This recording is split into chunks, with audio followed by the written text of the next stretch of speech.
I know that you guys are probably going to be a little disappointed when I say this, but the San Antonio Spurs. You better watch your tone. You better watch your tone. The Spurs. Shout out Spurs Digest, by the way. Just want to make sure. Just want to make sure we know. I'm going to be honest. Before John goes, I think John watched game film before he came on it. I think he watched film on Keenan and was like, yo, how can I irritate Keenan the most? This is going to sound like so much hate, and I swear it's not.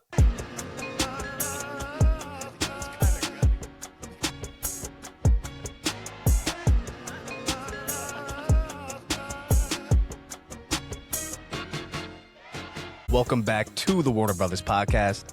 I'm Kyle, joined today by my brother Keenan. And if you're on YouTube, you see a new face. And if you're on Spotify, you're going to hear a new voice. I got my boy from Is the Hype Real Podcast, Jonbe. What's up, John? What's happening? Oh, man, it's so beautiful to be here with my guys. What's going on, fellas? It's been a long time coming, bro. Yes. Welcome here. Excited. What did he say? Can't wait. We went over to Kyle's been over your platform plenty of times. I've gone over to your platform. It's only right that you come over to this platform. It's a blessing. You know, I plan on disagreeing with Keenan the whole show. That's good. I'm glad. I was going to really say, so one of my favorite pastimes is debating with Keenan. Yes. And you and Keenan had a debate that probably lasted 20 minutes over QB tiers. Yep. I can hardly do that. Me and Ray just sat back like in amazement.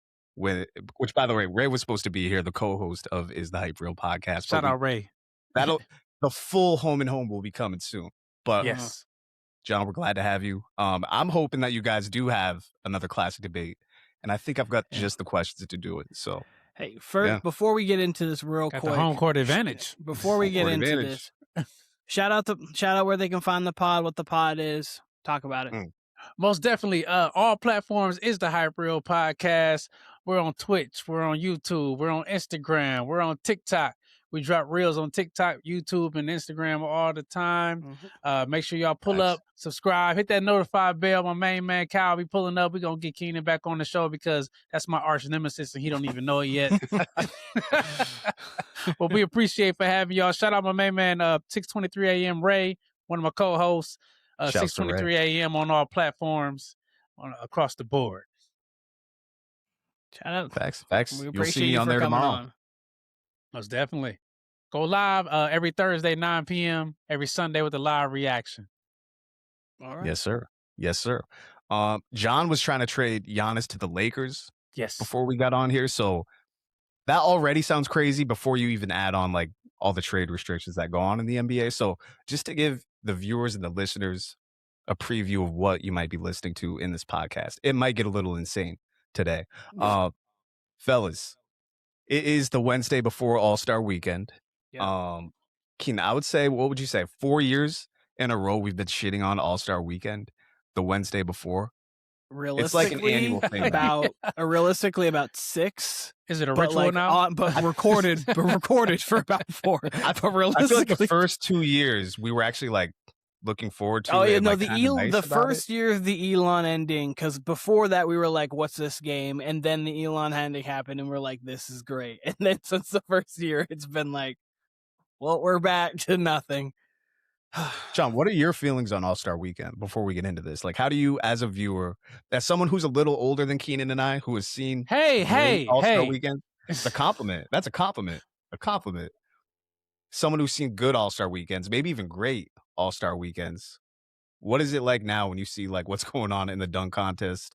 We got like Dame Lillard on a torn Achilles in the 3-point contest. We couldn't find any healthy player that could have took his spot. I love Dame. Don't get me wrong. I want to see him shoot. Right. But what's your views on today's state of All-Star Weekend? I honestly think it's disrespectful to the game of basketball what these athletes are doing to All-Star Weekend. This is supposed to be a culmination of the greats versus the greats in every aspect of All-Star Weekend.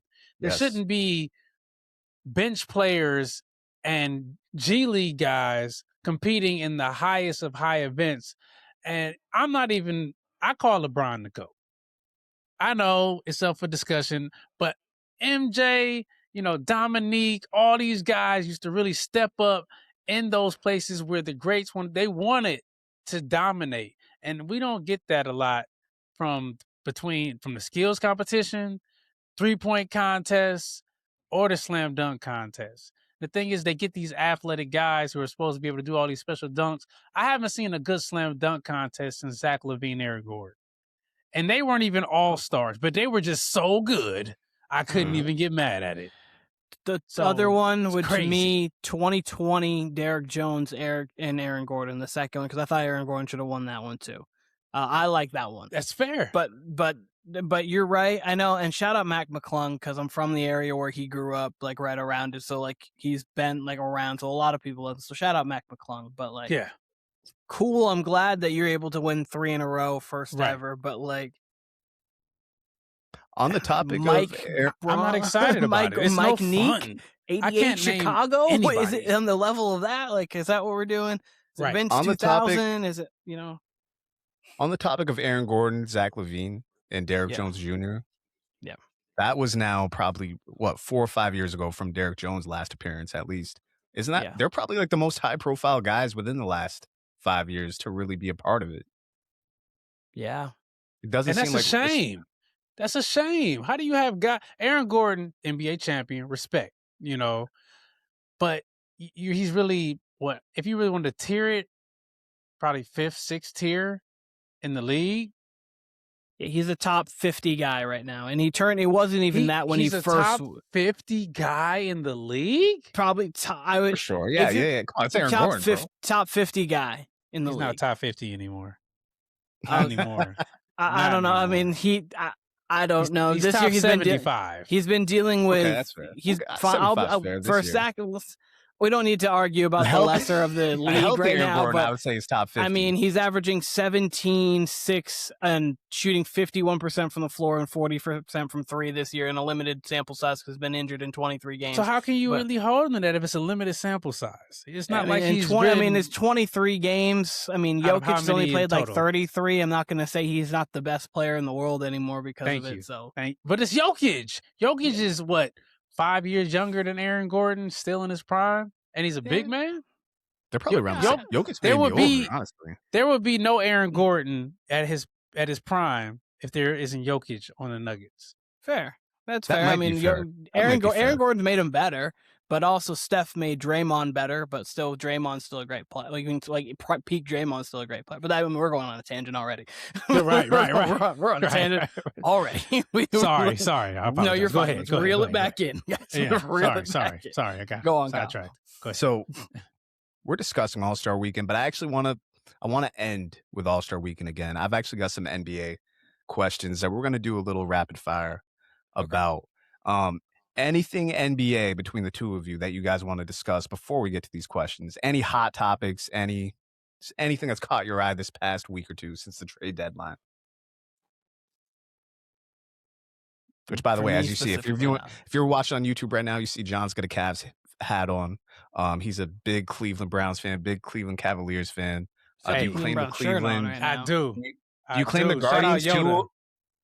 Yes. I still call them the Indians. I'm not politically correct. Hey. But he's got Akron's own Steph Curry behind him. We respect the Indians over here. Hey, man, we're then I got the Brown statue, and then I got a little LeBron back there. Yeah. You know, I appreciate greatness in all forms. Fair. Quick question, actually, before we start. Go ahead. Go ahead. Finish your thought first. Finish your thought. No, I was going to respond to your question about anything that it's more so that it's the James Harden trade. Okay. It to me solidified the Cavs as the contender to make it out of the East. I was worried.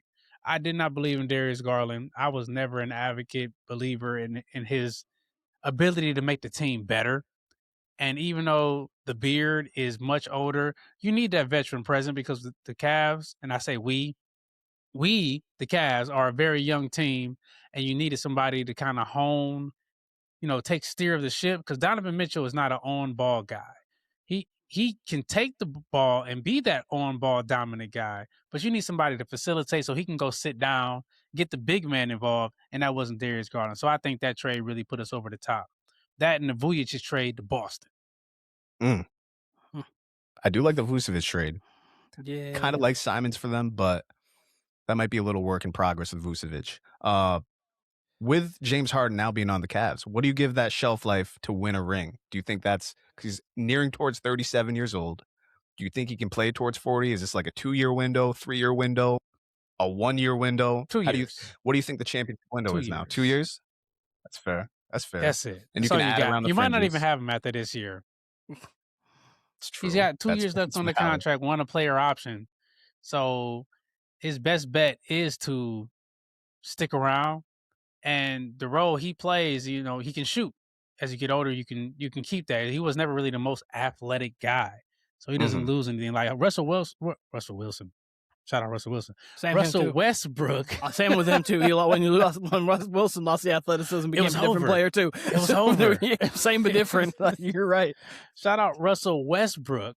When he was dominant, he was one of the most athletic, energetic guys in the league. Mr. Triple Double himself. Mm-hmm. But after he lost that spark, it kind of all went downhill. So James Harden plays on the ground. He's like a shorter version of Jokic. He don't jump high.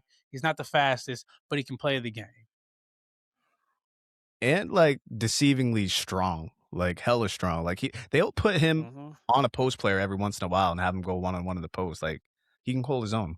Donovan Mitchell sorry, I'm just gonna say one sentence and you're fine. Go for it. Donovan Mitchell better save those 50-point barrages, right, and all of that for games 6 and 7 in the series. When Harden's 3 of 11 with 5 turnovers, Donovan better be like, I've got you too. Yes, that's all I'm gonna say. Yes, and he went. I think he went like something like 3 of 11 tonight. Against the Wizards, 4 of 11 in the regular season. So, yes, you're absolutely correct. It better be that Game 6 against Orlando a few years back, and then into that Game 7 when he had 50 in a loss, and then Game 38, I want to say, in a win in Game 7 against Paulo and that team when they were super young. He better be saving those for every Game 6 and 7. True. I give you that. Because Harden won't be there. He turns into a pumpkin Game 6, Game 7. He won't be there. Game 1, though. The clock strikes 12. Game 6, Game 7 for James Harden. An actual pumpkin that doesn't move, that doesn't shoot the ball or pass the ball. An actual pumpkin. Yeah. John, I actually have 2 football questions for you, but I'm going to save them for after we do all of our NBA topics because we just got grooving with the NBA. But I do want to ask you about the Browns and then a particular quarterback that just played this past Sunday. All right, fellas, I got 7 or 8 questions here. Let's start off with this. What team right now in the NBA do you think is fraudulent that's going to be a playoff team? Maybe a team that the media thinks is good, maybe a team that record-wise looks good, or maybe they're, like we've seen this in years past, they're a good regular season team, but you just don't think they have it in the postseason. John, we'll start with you. Oh, okay. I get to start. I love it. Put me on the spot. I know that you guys are probably going to be a little disappointed when I say this, but the San Antonio Spurs. You better watch your tone. You better watch your tone. The Spurs. Shout out Spurs Digest, by the way. Just want to make sure. Just want to make sure we know. I'm going to be honest. Before John goes, I think John watched game film before he came on it. I think he watched film on Keenan and was like, yo, how can I irritate Keenan the most? John, take it away. Take it away. I want to make sure. Shout out Spurs Digest. Shout out Josh. Shout out Brian. Spurs Digest crew. Shout out to Spurs Digest. But the Spurs are 37-16. Yeah, they are. They're 19. They're 19-6 at home. But really good. Their away record is kind of sketchy. 17-10. It's more so for me if Wemby's unable to carry, their team is in disarray. I don't believe in De'Aaron Fox. He's never been able to carry a team by himself, even while in Sacramento. He is one of the fastest players on the court. He is absolutely, when it comes to speed and with the ball, he is top tier, but I do not know if he's able to do it in the playoffs. He's never really even been in the playoffs outside of maybe a run or two. They went Sacramento. They went 7 and they lost because Steph had 50 in a game 7. Okay, so outside of Victor Wembanyama and Castle, I believe, Castle was the rookie of the year last year. Yeah, he was rookie of the year last year. Rookie of the year. who do you really lean on in the clutch moment against a veteran team who has plenty of people who have playoff experience? Harrison Barnes, champion. Fellas, who do you lean on? Real quick. Okay, I have all the ammo for this team. Who do you lean on? All the ammo for this team, Kyle. You talk. So go ahead. Real quick, I got just breaking news real quick. It's on the topic of All-Star Weekend.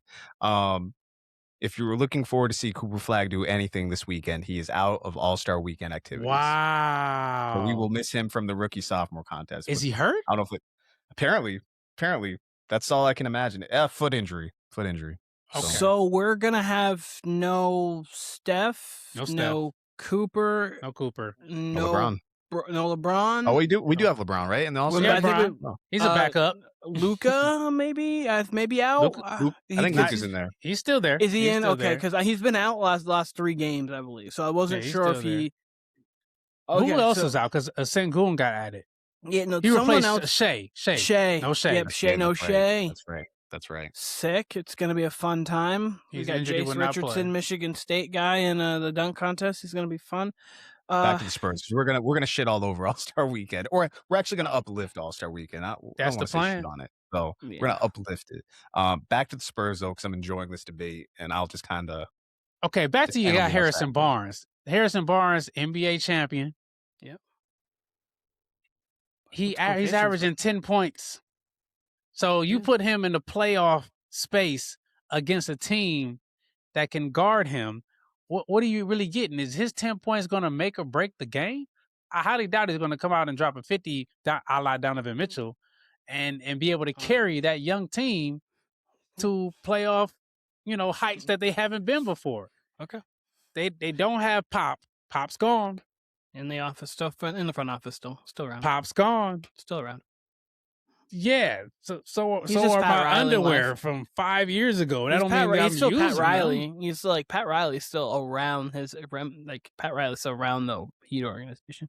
You just keep going. I'm just okay. Once you're done, once you're done, you're gonna fire away. You're gonna fire away. Once you're done. Okay, you got young guys. You got Dylan Harper, rookie. He came in. He's averaging 10. I just don't see how they can overcome. If we really look at everything that they're going to have to overcome in the West, that's so tough. Right now, they're second. So if they're second, they would have to go against what? The 8th seed? The 7th seed? 7th seed? Yep. Phoenix. Get them out of here. That'd be Phoenix. Okay, you might get past Phoenix. But then who you playing? Minnesota? You're going against Denver? It'd be 4-5. It'd be 4-5. It'd be Denver, which would be extremely tough. Exactly. It'd be extremely tough. Exactly. And then y'all might not even get past the Lakers. Oh, the Lakers can barely guard a traffic cone. It'll be fine. But they can score with the best of them. Hold time out.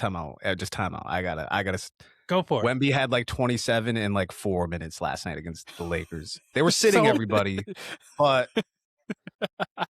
So, like I said, if Wemby is unable to produce, has Wemby ever been in the playoffs? No. He's an alien. Okay. Was Mike in the playoffs ever when he dropped 63? Playoff basketball is different because all you got to worry about is one team. You're right. So, just are you good? I'm just saying that's my team that I think is getting glazed. That when it comes to playoff time, they might not show up how people particularly think they will. Okay. And I will then give over to you guys. Let me ask you this, John. I'm gonna hold you to this, all right? Let's say always. I'm a stand on hill, die on hill type of guy. Let's assume the Spurs get past round 1, right? Let's say they beat the Suns. Let's all matchups hold. They get past the Suns. Let's say it is, for hypotheticals, not even Denver. Let's say it's Minnesota. Minnesota Spurs round 2. For you to say they're frauds, are you telling me Minnesota's getting them out of here in 5 games? I can see that. Because they match up. Rudy Gobert, 2-time Defensive Player of the Year, possibly could have been the 3rd. 4-time, maybe. 4-time, maybe. Yeah, it's 4-time. Excuse me. I appreciate the help. We've seen him do pirouettes in the playoffs with Steph because Steph Curry's playing. Just like, where'd he go? I didn't see him. He's played better as of late, but he has. I really think sometimes a matchup can really determine the outcome. Fair. And when you can match up size with the guy like a Wembanyama. Wembanyama's an alien, but playoff basketball is different. When you can plan to just isolate him and make everybody else beat you, it's a whole different team. Okay. So the Spurs have beaten every single playoff contender in the West this year already. We've seen them play and beat them all at full strength. Watch them play the Thunder 3 times in 12 days. That did happen. So, like, they have experience, but not experience in the playoffs, obviously. Playoff experience is different, but they've seen all these teams, and they can play with all of these teams fine. So, the Thunder, they obviously are the champions. They are going to stand by themselves until they're beat again in this year because they deserve that. They're the champions. Rockets are still, Kevin Durant's the easiest player to integrate, like, and honestly, in the history of basketball. Like, you just throw Kevin Durant on any team and you'll make it work.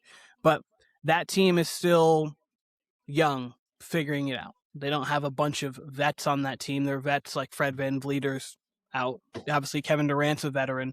Steven Adams is out, but they're still figuring it out. So that's still a younger team, or team are trying to still figure out how they're going to compete. Timberwolves are more veteran now. They've been to the conference championships last 2 years, but Lakers can't guard a soul. Phoenix, Golden State, those teams don't really worry me. If the Clippers were to get in, they can make something interesting, but I don't know if they can hold up health-wise. But anyways, we're talking about the top teams. If they saw the Nuggets in the second round, could they lose to the Nuggets in the second round? Yes. Absolutely. If for some reason they saw the Thunder in the second round, could they lose to the Thunder in the second round? Absolutely. Of course. Could they lose to the Rockets or the Timberwolves? Yes. Absolutely. But they're not frauds because they wouldn't. I don't see them getting swept or losing in 5. That's at least a 6-game series, if not a 7-game series to me. They have 3 guards, and they can match athleticism with anybody in the league because they have 3 guards who can get downhill at a very high to elite level, depending on who you're talking about within those 3. They have Victor Wembanyama, who is a top 5 player in basketball. They have, obviously, a veteran. If you're talking veterans, when you're talking pieces, Luke Cornett has won a championship. Kelly Olynyk is a veteran player. Luke Cornett. That's what we going with? That's a veteran guy off the bench. I didn't mean to interrupt. No, you're fine. You're fine. That's a veteran guy off the bench giving you 20 to 22 minutes a game. You need those guys. You need the 6th, 7th, 8th, 9th best players on your team to contribute. Luke Cornett. That's our veteran. Go ahead. I mean, I'm listening. Is he not a veteran? He's definitely a veteran. But to say that that's somebody you're going to depend on, Luke Cornett is averaging 7.4 points a game in 20-odd minutes. It's not all about points. It's about rebounds. It's about defense. You have Devin Vassell on the roster who 6 rebounds a game. Who can also stretch. I mean, what's that per 36 would be like 11 and 12 or 11 and 10. Jeremy Sohan has not been playing this year. They released him. They tried to move him. No one wanted to really trade him. He hasn't been the same guy. He was an X factor for one at one time, but I think he was actually too solid deep for real. Honestly, they're too deep to have him out there. But yes, they are, which is why they're because this team can go 9 to 10 deep. They can match lineups. For Keenan there. I like. I'm very honest. Yeah, they're too deep. No, they can go 9 to 10 deep if you want to. Okay, so you want to play big? We can match you with the double big lineup because Wemby can go there. You want to go small? We'll throw Wemby at the 5 and throw 4 guards and perimeter players out there, guys that are all 6'6" and above. So they can play defense on the perimeter. They can switch. They can shoot. The thing with them is they're not great shooting the ball. Over the last 5 games, they're shooting 36% from the 3. Which is 11th in the league. They are overall on the year around the 13th to 14th-ish in the league. For a stretch post the Thunder win, they were the worst 3-point shooting team, and they were starting to fall in love with the 3 a little too much. They're starting to find their rhythm and understanding that teams are trying to wall off the paint because these guards can get downhill so much. Doesn't matter because we have the ability with De'Aaron Fox, Dylan Harper, and Stephon Castle. We're more athletic than about 95% of the league. We're going to go by him anyway, and then we have the alien. But does that not speak to my point? See, I proved the point for you, but you yet proved the point for me. The game of NBA now is built around the 3. Analytics say so. It is. Isn't that how Boston won a championship? But the Thunder don't shoot well from the 3-point line contested this year. The Rockets don't shoot the 3 ball well at all this year. So those are 2 of the top teams that don't. The Nuggets are different because Jokic can get you a good shot almost every single possession. The Timberwolves shoot well from 3, so that's another team there. And then the Lakers are they just can't guard a soul. So like if I need to get a stop, and again having to rely on 41-year-old LeBron James. I get he is good. Don't get me wrong. He's still a very formidable player in the league. James. So are they going to be frauds?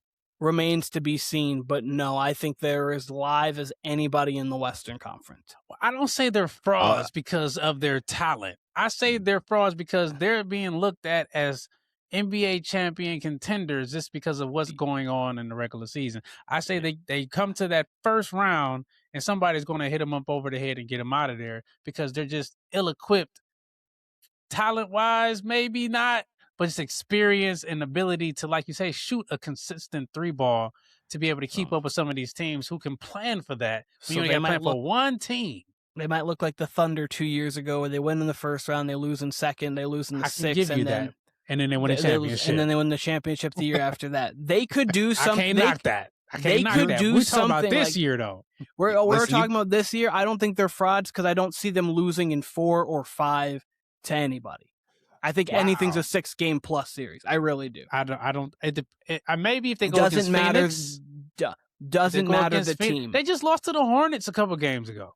I mean, everyone's lost to everybody. I mean, everyone loses. It's a regular. You both make valid points. I actually agree with both of you. I actually ended up agreeing with John a little more than I thought I would. I actually feel like I'm friggin' like Molly Karam or some shit right now at the first taste test because this was supposed to be rapid fire. We got like 10 minutes out of Spurs. Right. Are they frauds or not? About that. Sorry. No worries. This is not intentional. This is not intentional, Keenan. I like the competition. Spurs just stand up. That's all I got to say. But John does make a good point about their shooting ability, about their youth, which wasn't a factor in the play-in, but the play-in's different than the playoffs. But the X factor is the alien they have playing at center, who is listed at 7'4", but it's probably closer to 7'7", if we're being real. 7'7". If you're that damn tall and you're that damn graceful and you can shoot the ball, guess what? It makes everyone's job that much easier. And guess what? Fair. He's playing something, Keen, you probably know this off the top. He's playing something like 28 minutes a game. 29 minutes a game, averaging 24, 11 with 3 blocks, 3 assists. Those are rounded up, shooting over 50% from the floor and over 36.5, 37% from 3. He gives the whole stat line. But let's increase that to 38 minutes. That's scary for everyone involved. If he's staying out of foul trouble. If his body can handle it. That's a good point. If his body can handle it. That is a great point. I actually like De'Aaron Fox. I trust him in the playoffs. I do agree with you, though. Everyone else, like Dylan Harper, Stephon Castle, I do think it's like not a foregone conclusion that they could just play well. We saw with OKC's young guys before even. Like, it's not a foregone conclusion that they're just going to be stars in the playoffs. But Fox, I think Fox has got it. And then Wemby, he's going to do something so ridiculous this year that we're going to have to like do an emergency pod after. He's going to have like a quadruple double with like 8 threes or something ridiculous like that. So do you think that they have an actual chance to make it to the NBA Finals? Like legit. A chance, yes. If we're talking like NFL terms, chance, yes. I'm talking everybody has a chance. I'm talking everyone's got a legitimate. Chance. They're a top. They're confirmed to me top 4 contender in the West. Do they have a legitimate chance? Yes. Would I be surprised if they made it? Also, yes. If they made it in what year 3 or 4 of Wemby, year 2 of Castle, right? Yeah, I'd be pretty surprised. And we haven't. Sorry. No, I was gonna say this is more reminiscent of like the year when Kevin Durant, Westbrook, Harden, their early years in OKC, when I think they took the Lakers to 6 games. They took Kobe and Powell to 6 games. I think it's gonna be more like that for the Spurs. And then next year, all bets are off. I do think they're at least getting to the second round, of course. They're going to push whoever they get in the second round to 6 or 7 games. And hell, they might even sneak into the third round because it's all going to predicate. It's all going to predicate on Wemby. If he's like even better than what he looks right now, if he truly does have another level to go, which I think he does, whether that's this year or next, if he reaches that this year, who knows? Who the hell knows? Because you don't typically see teams go from out of the playoffs to the finals. So I give you that point because I am also honest and fair. You see that more in the NFL where a team like the Patriots may go from 4 wins to getting to there. We saw the Commanders. They go from 5 wins to a conference championship. The Seahawks. You see more teams like go from out of the playoffs to a Super Bowl in in the NFL because it's a smaller sample size in the playoffs. Double-digit games last year too. Though. They did. They did win 10. They were one of the first teams out. Yeah. But you do see teams do that more so in the NFL because you get a fourth place schedule week, and then obviously you have a year to off, go whatever. Yeah. In the NBA, you typically see a young team like this. They'll go to the second round, make it really tough on a team. Right. Then they might have a little hiccup, or they might take off. Warriors in 12-13 get to the second round. They lose to the Spurs in 6, and they have losing Clippers in 7. They get Kerr, they take off. Thunder last year. I could go on. Obviously, there's so many examples. Absolutely. But, so you're not wrong in that sense. But when we say frauds, they're a real team. And if a team like the Rockets think, okay, they're young, they're too young, they'll get them out of there. Like, you've got to play 48 minutes every single game. I think people take them serious because of that alien you speak of. Yes. But at the same time, the rest of the team, I don't think can hold the weight of that alien you speak of. And if he's not carrying them on his 7'7" back, as Kyle put so clearly, just like a giant, they're not going to make it. I was looking at it. They're in that 4th, 5th spot because I go Oklahoma, Denver, Minnesota, and then you can probably put them right now as the 4th, but it's between like them and Houston. They're interchangeable right now. And the only thing I give is I like Houston a little less. Oh, go ahead. The last thing is because you got the alien. So when you got somebody of that caliber of talent, you got to give them the edge. So I'll give you that. They're 4th. You will be 4th in the West. I like Houston a little less without Steven Adams. Keenan, we got to get your fraudulent team though. Oh, yeah. No, sorry. We'll rapid fire these other ones. After this topic, I promise you we'll rapid fire because then we actually got a bigger segment. So yeah. Okay. Oh boy. Sorry. I'm gonna start timing these debates right here. So Keenan, give us your fraudulent team. I'll give y'all mine if I even have one. So my question is it any team that's within the playoffs on either side? Any team you think is fraud. Any team you think is fraudulent. I mean, I hope. See, I just don't know how we feel. Like the Lakers are there at the 5th spot. I don't think, but I also don't know how many people are viewing them as contenders. So like that's kind of just the only thing. And I'm gonna have to spark a little bit of a debate here on the other side. And here we go. Sorry, but it's Cleveland. I don't love Cleveland. I don't love Cleveland. I really don't. And it's hard. It's Harden based. It's Harden based. I am not putting my faith in James Harden. I'm just not doing it. The Celtics, if they're Jason Tatum coming back at some point, the Pistons with Bad Boy 2.0 with Isaiah Bill Lambier Stewart, they're gonna hurt somebody. I like the Knicks, but the Knicks, like, I don't know. I don't love it. And then the Sixers are that weird team where it's like if Embiid can give you 16 playoff to 24 playoff games, sleeping giants come tired. Golly, but yeah. So the Cavs, I don't love them. I really don't. I'm sorry. I'm really sorry. I'm just trying to keep it rapid fire because I have a lot to unpack. Yeah. I have a lot to unpack. I have no response. Say what you want. I'll have no response to it, and then we'll rapid fire. Because if we don't, this could be the show. We could right. We could have kept this the show. So last 3 games since James Harden has shown up, we've been 3-0. Fair. We have dominated. We've moved to 2nd in our division, creeping up on your big bad Lambeer Detroit Pistons.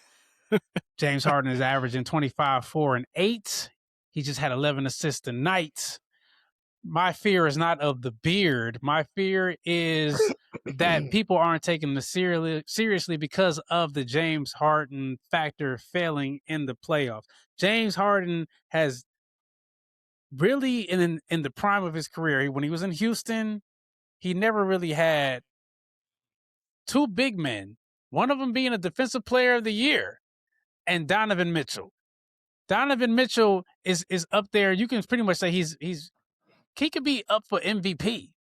If you really want to keep it all the way funky. Donovan Mitchell was carrying the team when Darius Garland was there.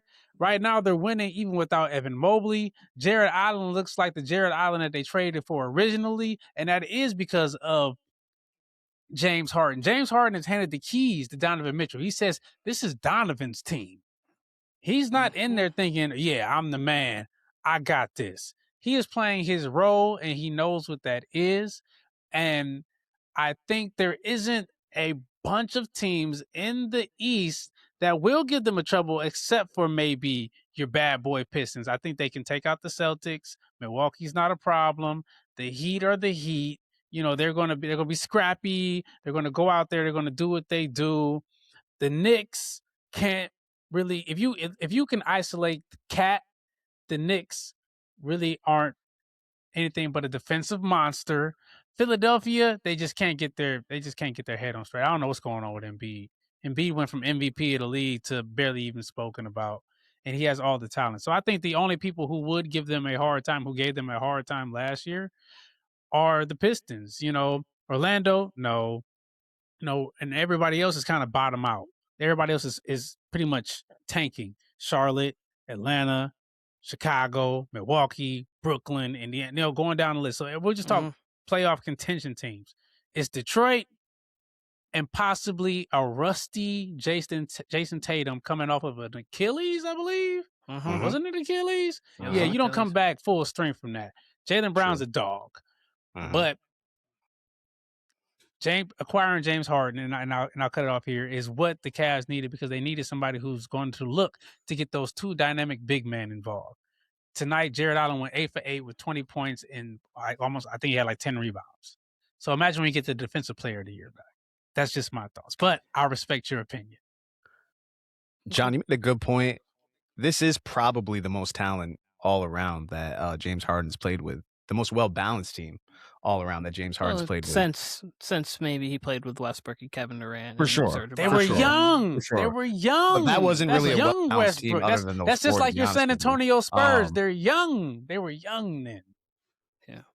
But, I mean, if you listen to the trade deadline pod, for sure. If you listen to the trade deadline pod, me and Brandon did, shouts to Brandon Petty, we did last week. We each said we kind of like this Cavs team better with James Harden, that it balances the team out better with James Harden. However, Keenan's right. He said it, I forget if he said it at the beginning of the pod or before the pod. Once it gets to game 6 or 7, it really doesn't matter what James Harden did the previous 5 games, because he's not even going to try to look at the hoop. So you're right. I do think this is James Harden's best chance to win a ring. They might even get to the finals even with James Harden not looking at the rim in games, 5, 6, or 7. So I think both of you are right. Rematch of 07 just for fun. It might be. It might be. Just for fun. Oh, boy. That'd be a spectacle. Invite me back for that. Absolutely. We'll go home and home. We'll go home and home if that happens. Book it now. So I agree with both of you. Keenan's obviously, I mean, me and Keenan every year, we're going to tell you, like, on the pod, like, hey, James Harden, like, I've had a love-hate relationship with James Harden his whole career. He was one of my favorite players. Hated him in Houston. I love him again now. Like, he's advancing well in his old NBA age. And I do think he's great for the Cavs. Yeah, I do think he's great for the Cavs. I really do. That being said, game 6 or 7, do you trust him? Absolutely not. But I still think they're a finals contender. I still think they could. Do you trust Donovan Mitchell? Absolutely. Absolutely. He's a big-time performer in the playoffs. That's all we need. And that's the thing. That's the one thing James Harden hasn't had since, I guess, Brooklyn, is he can just kind of lean on KD and Kyrie over there and in OKC. So in that fact, I do like the Cavs, but Keaton's absolutely right. James Harden's gonna fail you one way or another. Or gonna he try to hasn't proved it yet, so I can give you that. Yeah, it's regular season still. But it's regular season still. It's plenty of time. We're on a 5-game winning streak, so I'm gonna ride the wave. My team's actually gonna be the Knicks. The guaranteed, huh? Yeah. My team's the Knicks. Enough. My team's the Knicks. Okay. It's mainly because their defense. I don't think they can get consistent stops. I think in the playoffs, you need to have stretches where you get like 6 stops in a row. I don't know if the Knicks are capable of that. They used to have this junkyard dog aspect to them. They no longer have that. Could they make it to the conference finals? Yeah. A lot of people would bet their life that they're going to make it to at least the conference finals. I think they could be upset earlier than the conference finals, at least. I'm not saying a first-round exit, more likely a second-round exit. I do like Alvarado. I love the addition of Alvarado to their team. Did you see what he did tonight? 5 steals. 26 points. 26 points on 8 of 13 from 3. That's what he did. He was born to be a Knick. If there was ever a guy who was born to be a Knick, it's Jose Alvarado. I actually love that move for them. And maybe that kind of gives them the junkyard dog aspect that they need. But he's also not guarding your like Jason Tatum's or Jaylen Brown's of the world. You can put him there for like 8 minutes, but you ain't going to have him guard him the whole game. So I don't know if they have anybody like that who's of size who can stop perimeter scores. So, and Towns, he ain't going to protect at the rim. Towns is also going to get in foul trouble. So I think there's holes there. So the Knicks would be my team, though they probably will make it probably to the third round, but I wouldn't be surprised if they got upset as early as the semis. I don't see Jose Alvarado doing that on a game-to-game basis, though, Keenan. That's the other thing. I don't see that. No, eight of third, absolutely not. No, absolutely not. I'm not. And again, that was against the 76ers, and like you said, they didn't even have their big man out there, their MVP. Yeah, no, the second round of the Eastern Conference, if it is like how it stands right now, and we get a Detroit, Cleveland, and a Boston, New York, that would be that's the conference finals right there. Detroit, Cleveland, that'd be terrible. I would hate that. I'd be so upset. Have to see them first. I'd be pissed. Give me y'all sleeper teams. Give me y'all sleeper teams, and we'll actually try to rapid fire this for the listeners out there who are probably loving the debates, but. We do have much more to go. So I think I'm going to go really quickly. I think Minnesota, again, because I just think that every year they're kind of still on that, like, here are the top tier contenders, and then they're always in that second level. And I feel like Minnesota's like, we've been to the conference final the last 2 years. We have a guy who can go blow for blow with any player on your roster in Anthony Edwards. Like, it doesn't matter if it's Shai, Jokic, or whomever. Like, we have a guy who's just as good on our end, we feel. They've got experience. They've got talent. So I would say the Timberwolves would be a sleeper to me. Fair. John, who you got? The Lakers. Sell me. Yeah, please. I believe the Lakers are a sleeper team because of two reasons. One, they can score with anybody once they get going. Now, the problem that everybody points out is defense. And I think that leans into more of the dynamics of them not having a lot of athleticism. But I feel once it gets into playoff mode, you can get your rest in, you can get the ability to worry about one team, and they can figure out what's going to allow them to stop that offense. And then that team has to counter. So it's way different. I think they're kind of almost in cruise mode. And they're just trying to stay out of the play-in, solidify their spot, and once they get into the playoffs, because I think JJ Redick is a better coach than people give credit. He's making it work with what he's got. You're giving him potatoes, and he's making a 5-course meal with it because he doesn't have really anybody who can get above the rim. Luka, I can jump higher than Luka Doncic, and I have a bad knee. So it's really the Lakers is my sleeper team. Okay. I mean, Bronny 12-2-6 last night. Yeah. So I mean, if Bronny's going to be putting up that, then they've got they're doing something right. Bronny's 2-6. Did you say 2-6? 12-2-6. 12-2-6. Don't disrespect Bronny like that, man. He had 2 points and 6. And then they got Drew Timme. He dropped 14, and this is against these Spurs. You said Drew Timme? Yeah. You said Drew Timme. You heard me. Yeah. There was against 14. It was against the Spurs. He dropped it against the Spurs. They are NBA players. I'll give them that. They are some of the they're one of the 500 best basketball players alive. So like, in credit to them, they're on the court. Like they're this is no Luka. No Luka, no Bron. No, they lost 136-108. Yeah, Wemby didn't. That game was over in the first quarter too. Well, because Wemby went on a 17-0 personal run in the game. He said, and they won that quarter 47-30. Yeah, after that, it was closer than what you think. The second quarter was 37-25, and then they closed the gap with 31-26, and then they won the fourth quarter 27-21. They did win the fourth quarter. Without their stars. Yeah, and it was without the Spurs stars because Castle was out after the second quarter. Fox, Wemby didn't play in the fourth. It was Carter Bryant, David Jones Garcia, Lindy Waters, and the crew. And Harrison Barnes holding it down with all 11 points. Yeah. We're going to move on, Kyle. Who's your sleeper? There's a few ways I can go with this. This is a great pod, by the way. This is highly entertaining. We just might need like a sub pod where it's just Keenan and John debating.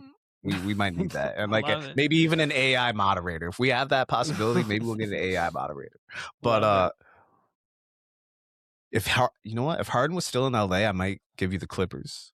Part of me wants to give you the Celtics, but I also feel like they're overqualified to be a sleeper because they just won the ring 2 years ago. So the Celtics are on there. They're on my radar because, I mean, Tatum probably will be back here in 2 or 3 weeks. Mm-hmm. I'm going to go with the Sixers, though. You and Ray love the Sixers. I can't quit him. Maxey is an emerging real guy. I don't even want to say superstar because, like, you can say it. You can say it. He's got to be a superstar, but I feel like it's almost like too cliche to say. Like, we've already seen it in years past. He's not afraid in the playoffs. He can get to the rim. He loves to shoot the three. It's damn near his team now. But hey, on top of that, the last month and a half, guess who's been playing basketball without injury? Guess who's been playing all-star level basketball without injury? Joel Embiid. Will that stay? Will he be cursed now just because I said it out loud? I don't know. But you're right, it's possible. But coming out of All-Star Weekend, we're going to have, 25 to 30 games left? It's going to be a sprint to the finish line. Keenan, I think you got the stands right there. Where's Philly at right now? They're at the 5? They're at the 6. They're at the 6, so they're above the play-in right now. They've got a bench. They've got shooting. They've got defense. Paul George, of course, just got knocked for steroids. We don't even know why. No one knows what he took exactly. Streets are calling him Perk P, though, so we love that. Perk P is hilarious. Perk P. But he should be back for the playoffs, so. He will be back for the playoffs. Yeah, I was going to say, he'll be back for the playoffs. What? And, oh, Lord. Yeah, he's out for 25 games, but like where it is. So he'll be back for like the last 10 games and then into the playoffs. The only thing is they're going to have to put like heavy minutes, like an actual mattering minutes on BJ Edgecombe, and having a rookie come in and do that's difficult. But when he has to be the 4th best player, if Paul George can really come back to kind of play where he was, then that's better than having him be the 3rd option. If you can get quality defense from Paul George in a weak East and threes from Paul George in a weak East. Is it a weak East? It's a little better East than what we thought. That's a fair point. It's a deeper East than what we thought. The West is kind of weak this year to me. After you get past the 6 best teams, you got Phoenix, Golden State, the Trailblazers, and the Clippers, who just traded their 2nd best player. There's definitely a drop-off. You ain't lying there. There's definitely a drop-off. The West is more top-heavy than we thought, because we thought it was going to be 10 to 12 teams that are fighting for it, and now it's outside of it. 7.5. I would say 5.5. I'd say 5 and a possible. I said 6. The Lakers to me they're possible, so I would say 5 and a possible. For sure, honestly. For sure. But really, I mean, the genesis of this, if Embiid can stay healthy at all and keep up the level of play he's got at all, they're going to be dangerous. They're going to be a tough out. Absolutely. Not to mention they got Nick Nurse there as a coach. He's a real coach. He's a champion too. Yep, so absolutely. Not betting my life on it per se, but could they be a little right? Could they be a little sleep emoji-ish? Yeah, they're a sleeper to me. So we'll see. And then again, I'll throw Boston in there too, with Tatum coming back and them quietly. They're second in the East, man. Second. No one can't be a sleeper when you're second in the East, though. You're technically right. I just don't know how many people are actually taking Boston seriously right now. They need to be. That's a fact. That's truly a fact. Me, they need to be. I am. They need to be. You guys will like this. I actually had like I told you, I had, let me see, 1, 2, 3, 4, 5, 6. I had 7 questions. I'm actually going to narrow it down to 1 more because you guys have actually kind of answered the questions anyway with some of the debates y'all have had. I can kind of see what your answers would be based on what y'all have said. Love it. So I'm going to ask y'all this. There's a few good ones here. Are the Thunder still the favorite? If you had to pick one team, would they still be the favorite? I mean, we were talking about them beating the Warriors record at one point this year. Is it still them, even without SGA, even with a few warts? Would it still be the team over everyone else you'd bet your life on? If you felt that way prior. Keenan, you're nodding your head, so yeah. I think I know where you're going with this. Realistically, yeah. It might not even be the team that I pick going into the playoffs. We obviously have some time left. But right now, as of today, if you're telling, like, as of today, and technically no, because Shai's not playing, but, like, if you're saying Shai's playing, then yes. Just because the thing in the playoffs that is so pivotal is it's not always a star. Like, you have to have a superstar always to do it, but it's, can you get a bucket after, like, mucky basketball, after just, like, bad basketball? And the Thunder have the ability, because Shai is so lethal, that they can always get a good possession. It's why the Nuggets are so dangerous, too. It's because they are, with Jokic, you can always get a good possession. So when you go 3 or 4 minutes of just back and forth physical play, it's 92-92 in the fourth, not your typical 128 to 125 game in the regular season. Can you get a bucket? We know they can get stops because they're aggressive, they're athletic, they're really good defensively, but can you get a bucket? And so that's where you even favor teams like the Rockets too. You're like, okay, you got Kevin Durant, you can get a bucket. And that's where if Wemby takes that next step, you're like, okay, the Spurs are there too. But Shai, you know that's a bucket. And Jalen Williams showed in the playoffs too last year. Bucket, experience, they've been there. So I'd lean them as the favorites. But I get if you went maybe like a Nuggets team because Jokic is so good. But I would lean them. John, how about you? Well, against the rest of the league, unfortunately, I have, I agree. I agree with Keenan. They are the guys who would be that. You don't hear that often. I know, right? John's got real pain in his eyes. He's got pain in his eyes right now. You just see it hurt. My bad. He did not make a wrong point at all. I think what it is people are so caught up on the Shai Gilgeous-Alexander experience that they forget that Jalen Williams can lead that team without them because they are made off of depth. Right now, he's playing against the Suns, who, I was sitting there arguing that they might give the Spurs a run. They're whooping on them, 92-60. He's 11 of 11. And Jalen, 22 points, 4 assists, 100% from three-point land. Come on. Like, I just think that they have the ability. Their coach is really good. What it is their defense is still top in the league. They're only allowing people to get 108 points a game. That's tops. And they're just good at every level. So until somebody can disprove that they can stop everybody else, even if they're not having the best games, then they have to be the head-on favorite. I don't know about beating Golden State's record, this, that, and the third. But it's just, for Shai, it's just an abdominal. And I honestly think he just doesn't want to play in the All-Star game. So you got to make it look good. And when you have a team that can carry without you being there, you can give up 2 or 3 games. And they're still just they didn't win last year, and they didn't win they won because of Shai, but I think they can still win without him because they're just overall just a great team. And so yes, I agree with Keenan. They're still in a 7-game series. The team to be in a 7-game series. Yes, I think because of the depth, they're just really that deep. Crazy. They are the Spurs 4 years in advance if they're able to keep that core. So you had me. They get the Nuggets. You tell me if they get the Nuggets without SGA, Nuggets ain't beating them. The 7-game series, fully healthy Nuggets versus Thunder without SGA. Who's winning? I would still take Oklahoma City. You bugging. Oh, I would still take Oklahoma City. This guy's bugging. Johnny, why wouldn't you? Why wouldn't you? Jokic, Jamal Murray, Aaron Gordon. Wait. John, you're still on this Aaron Gordon train? I mean, it's more the Jokic, the best player on. Aaron Gordon made huge plays in last year's playoffs. Made huge plays in their chance. Aaron Gordon's a real player. I don't know what your problem with Aaron Gordon is, but Aaron Gordon's a real player. Even without SGA, they're still the best defensive team in the league.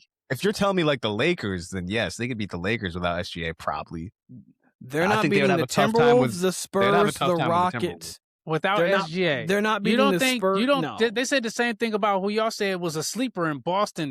Nobody thought Boston would do anything without Jason Tatum, and they got probably the MVP of the league on their team in Jaylen Brown. No doubt. But we're talking about the playoffs though. I'm talking 7-game series where you talk about a championship pedigree team. You said championship coach. You have a team to hone in for 2 weeks on the team. That's what you told me about the Spurs. They have the size. They have Jalen Williams and they have Chet Holmgren to size up. And Chet better play like Wemby. Size up. You would for sure have the defense, but you would have to replace, 32 a game, something like that in the playoffs, whatever SGA. Didn't we just say that Jalen is averaging? He's right now. He got 22 points, shooting 100% from the field. No, he's real against the Phoenix Suns without Devin Booker. On a Wednesday in February. Hey, you can't take advantage of the bad teams, then you have no chance against the 100%. We're talking about May basketball. The Thunder without Shai are a 46 to 50-ish win, probably a 46 and 36, 48 and 34 win team, 5th seed, could maybe get to a second round depending specifically on matchup. I got to know what Ray would say. I got to know what Ray would say about you saying that. We'll bring it up tomorrow. You're saying they can win. You're saying they can win. I just want to get this on record. You saying they can beat Denver? They can win a ring. A championship ring. See, y'all flipping the question up now. No. You're flipping the question. No. You said, do I think that the Thunder are still competent enough to make a run and be good without SGA? Yes. In the playoffs. In the playoffs. Yes. To a championship. See, now you extending the goal line. Okay. I said they'd be competent. That's the goal in the playoffs. I'm going to phrase the question differently. There we go. Without Shai if Shai Gilgeous-Alexander just said, I am sitting out due to rest, I don't like to wish injury on anyone. So he just said, I've got a Converse deal and I'm sitting out for the rest of the season. And the Thunder are completely healthy. Could the Oklahoma City Thunder this season get to the NBA Finals without Shai Gilgeous-Alexander? I'm going to cut you off because he already answered it, because the original question was, are the Thunder still the favorites? And then John extended and said, hey, if they didn't have SGA, I think they could beat Denver. John's trying to back away. I think they could beat Denver. I still think they could beat Denver. So if they can beat Denver, then that means you think they can get to the finals. That's all I needed to know. I think Denver is the best team in the West. Okay. So there we go, Kyle. He didn't want to answer the question straight, but by process of elimination. I think Denver is the best team in the West. He doesn't want the headline. He doesn't want the quotes. I think Denver is the best team in the West. On the internet, but he's saying the same. Put him out there. I'm gonna stand on hill, die on hill. If the Thunder can get past Denver, even without SGA, they have the best chance to win the championship. Okay, you know what? I'll take the quote. We don't need to keep going. I'll take the quote. The Thunder without SGA. If they can get past Denver, on tied favorite with the Nuggets. That's what he just said. Yes, I can hold that. I'll hold that bag. Okay. Yes. Got it. That's Put all it in quotations. San Antonio. It's not gonna make it past the first round. Minnesota. I think John got. I'm just playing. I'm just trolling. Actually, I've got one last question before we move on to our last topic. And you know what we're actually gonna do? New trend here. We're gonna make this a 2-parter. But I'm gonna ask you one quick question. This really should be quick. Do you think Jason Tatum coming back to the Celtics, let's say he comes back after the All-Star break, do you think that helps the Celtics because it's former MVP candidate Jason Tatum? Or do you think it could hurt working him back in slowly, coming off such a major injury? So do you think it could quietly hurt them more than it helps them? And we'll start with Keenan. I think it all depends on how Jason Tatum's approach is, but with who Jason Tatum seems to be as a player, I think it will help. Because if you had a guy, and I'm not saying this because he's a bad player or whatnot, but LeBron, when he prime Bron, when he comes back, it's his team always. That's just his team. So having to integrate yourself when you're rolling into a guy like it's his team, it might hurt because you have to completely change your game. But when you throw Kevin Durant on a random team midway through a season, he is such a malleable superstar that's okay, we don't have to build the game plan around him. He will find his 25 just throughout the game. I think Jason Tatum's the type of player that's not going to say, Jaylen Brown, I now need the ball. So he's willing to take this step back and be like, I can be the second best player on this championship run. He didn't seem to have a problem when Jaylen Brown was the finals MVP 2 years back. So I think it will still help because You get another guy who can create his own shot, especially now that you traded Simons away. I know Vucevic can create his own shot in the post, but you're not going to look to him to do that really late game, even though he could. So I think it can help just because of the person that Jason Tatum is. John, what do you think? I think it could help. I just don't know how it's going to play out. Okay. Kyle made a great point. I mean, Keenan made a great point. Excuse me.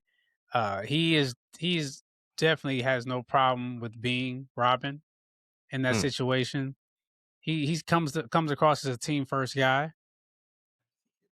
but I do wonder what it's going to look like when he steps back into that role, because I don't know if Jaylen Brown will be willing to share that limelight, as much love as he's getting and as much disrespect as he has felt and he's voiced about the things that have gone on in his career, from not being invited to the USA team to, being the finals MVP and not getting any notoriety for it. Everybody's still riding the coattails of Jason Tatum. I think there might be more friction there than what meets the eye. And with him having the hell of a run that he's having, while Jason Tatum is not out, 29, 6, 4 with 48% from the field, fourth in the league in scoring, second best team in the league, at least in the East. I don't know if he's going to be willing to give that up. And people don't realize Jason Tatum is 2 years older. I mean, 2 years younger than Jaylen Brown. Mm-hmm. So it's almost like a big bro syndrome. So little bro was getting all the accolades and love, and big bro was doing all the dirty work and grit and still wasn't getting the recognition. So I don't know if Jaylen Brown would be as open to sharing the limelight, which could cause, bad team chemistry. That's my thoughts. But it would help, because who doesn't want 20 points coming in just because? Yeah, and another thing is Peyton Pritchard, too. He's been 17, 4, and 5 this season. Like, he's been phenomenal. He's really been their second option.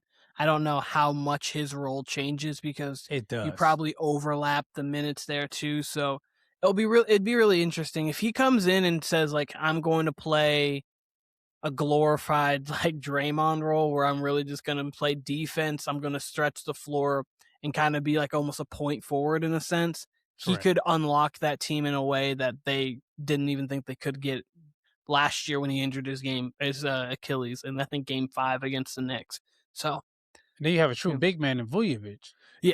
Porzingis is out of here. He's not the stretch big anymore. You need somebody who needs the paint, and Jason Tatum's game is kind of around getting to the paint. Yeah, when he's playing well. Yeah. Yeah, man. I think, John, you raised a good point, man. Like, Jaylen's got to be used to, like, the number one guy love right now, all the way through the All-Star break. Like, it's been his team, and he's actually delivered, right? Like, that number one shine is much different. And then all of a sudden, you got the king of Boston coming back.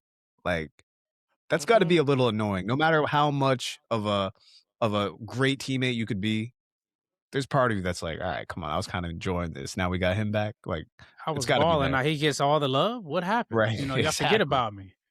Exactly. Like how did Scotty feel when Mike said, "Yeah, coming back actually to play from baseball"? Yeah, right. Exactly. Exactly. After I led them to a playoff run and everything. Yeah, like nobody's super excited. We might have been a bad call away from possibly getting to the finals that year, and it was like, "Yep, actually, I'm gonna come back and drop 55 2 weeks in, and this is my operation. This is my team again. Scotty, you are the greatest Robin of all time, but you're not going to be Batman again. You're not going to be Batman anymore. Got it. And okay. I'm going to wear 45, not do good, and I'm going to get fined every time I wear 23, and you guys are going to like it. All right? Break. Facts. I do think, like Keenan said, or like both of you said, if they do it the right way, like if they got Tatum coming off the bench, I think that would serve them correct. If, let's say he comes back in 2 weeks, because that's what I think he's going to come back in about 2 weeks, right? So let's say that happens. If they slow play him off the bench up until, let's say, first or second round, I think that could be beneficial. If you're trying to start him immediately, yeah, that would have to throw off everyone's rhythm. So it all depends on how they play it. If he's coming off the bench, I think it'll help. If he's starting immediately, I think it'll hurt. Obviously, he won't be playing 30 minutes a game, even if he starts. So maybe it won't make that much of a difference. But I think it could hurt. And I agree with you, John. I think it could cause some friction. That's my biggest worry. I don't know how Jalen's going to react. Everybody, you don't really know these guys. You just see him on the court. What if Jalen's a dickhead in real life? You know, like you don't know. That's true. That's so, an excellent point. He was so pissed about not getting the USA invite. He was hot. He held it together, but he was very upset. Is his ego bigger than, like, is his ego higher than the relationship, his value for the relationship with Tatum? Because obviously they have some sort of relationship at this point. Like, what does he have value? What's best for the team? Yeah. And so we'll see. It'll be a really interesting dynamic to see come back. Yes, it will be. I'm interested. So listen, what we're going to do right now, we're going to end this podcast. We're going to have a part 2. Keenan, John, and I, we're going to fix All-Star Weekend. That's what we're going to do. So be ready for that. Y'all are going to enjoy it. Y'all are going to love it. So tap in Spotify, YouTube, Apple Music, and then catch us on Instagram, TikTok, all that. We'll be right back.